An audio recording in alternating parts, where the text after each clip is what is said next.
Hello everyone, I'm in Budapest, Hungary, and here are some tips that you should follow to make the best out of your Europe trip.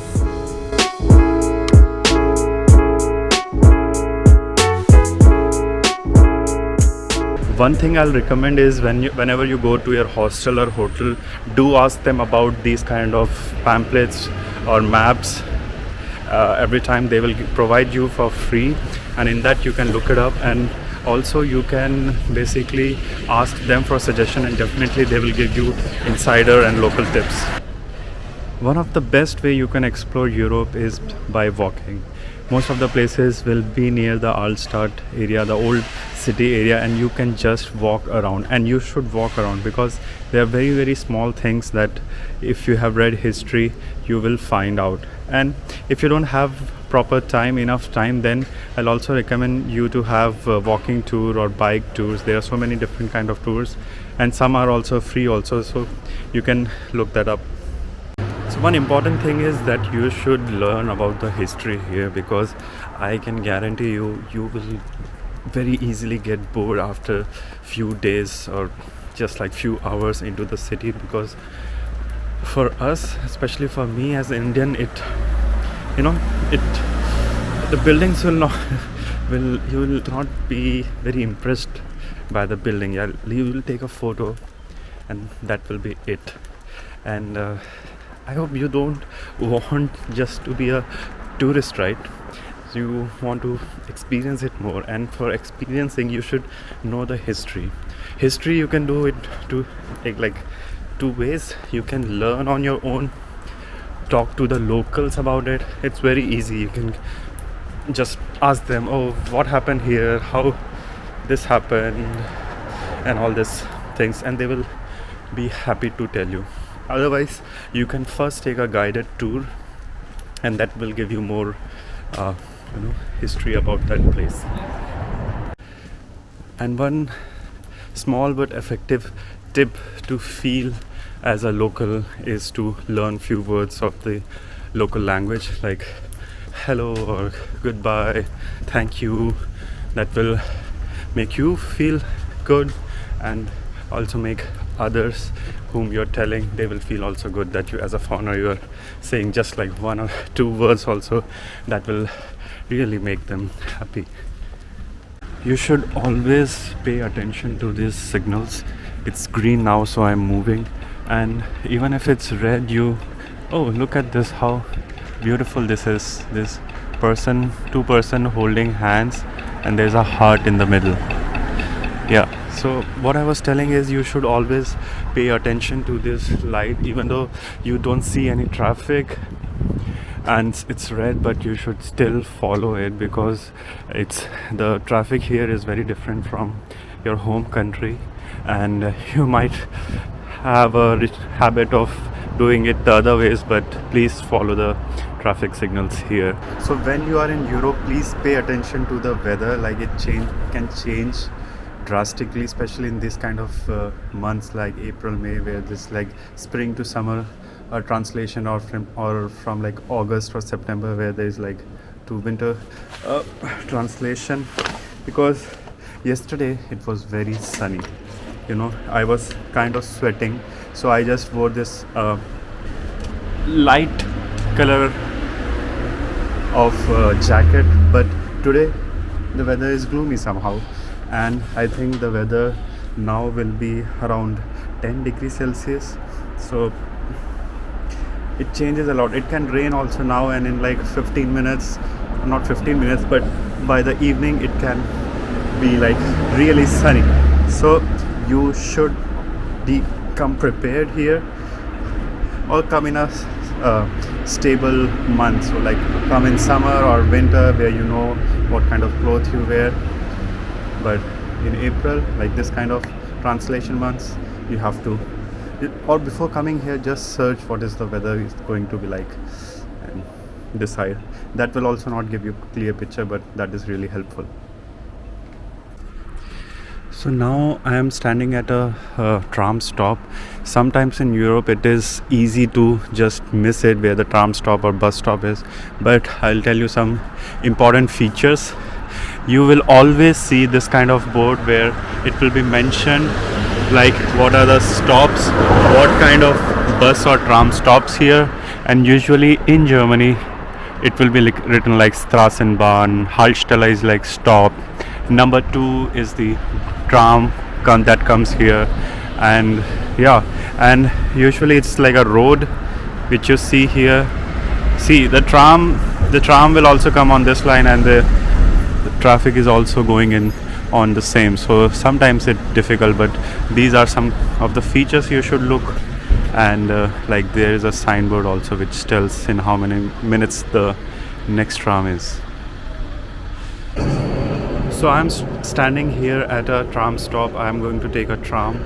And so in Europe there's no kind of, you'll feel there's no one to check your tickets.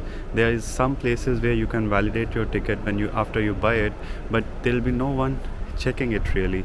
And so that is my main point, that you should always buy ticket. You can buy 24-hour ticket, 48-hour ticket, day ticket, or just like one time ticket, but you should always buy ticket, because if they are going to be random checking, which you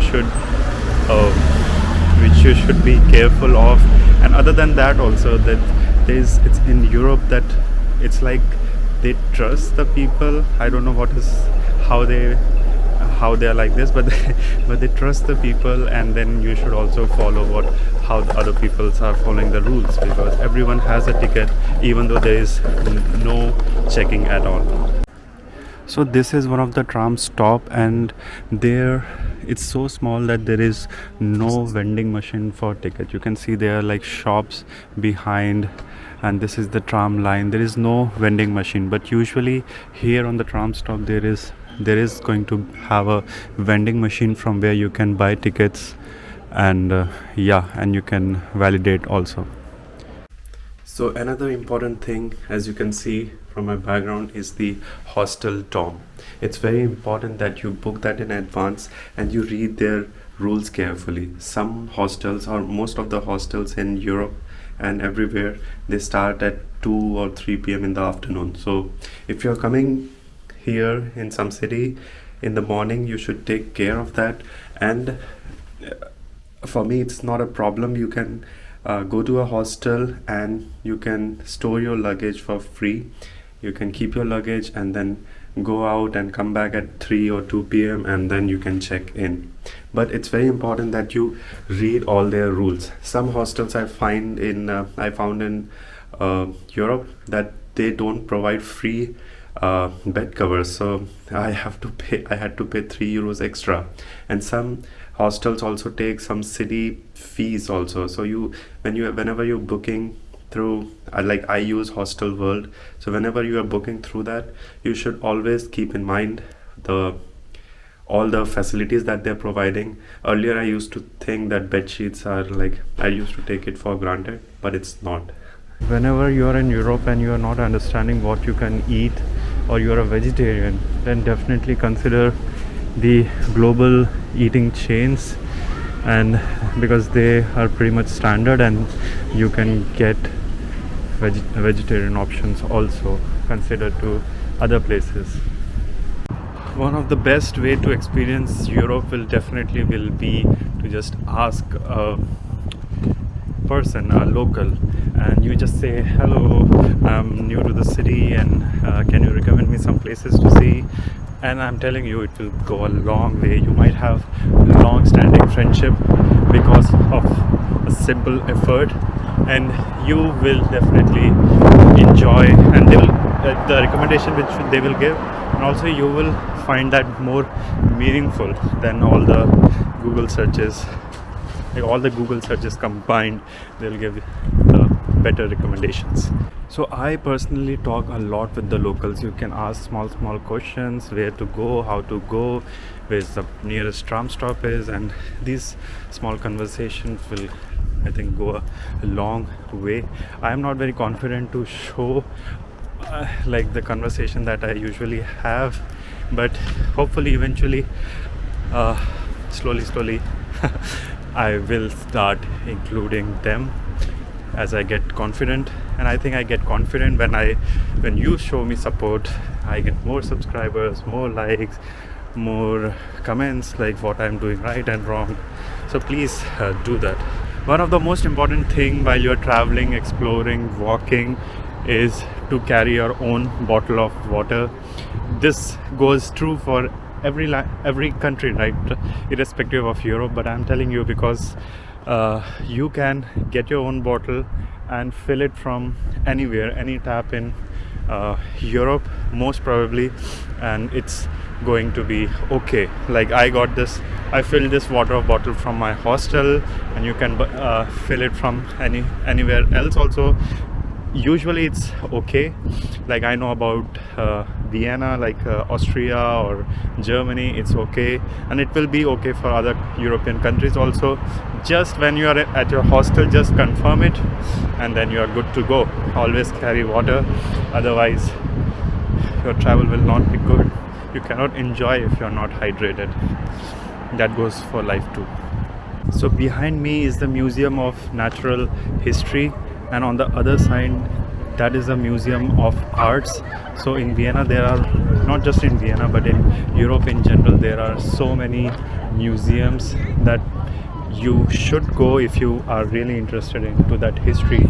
But because of our limited time, they are like, we cannot go to each and every museum. So before coming here, that's why I'm telling it's very important that you are informed a bit. Watch a documentary maybe, and you will get more idea.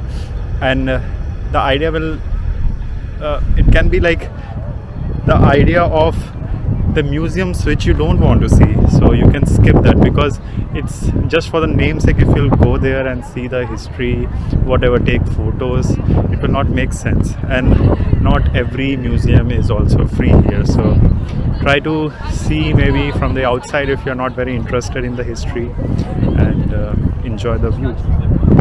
So when in Europe, you have to pay attention to the rules.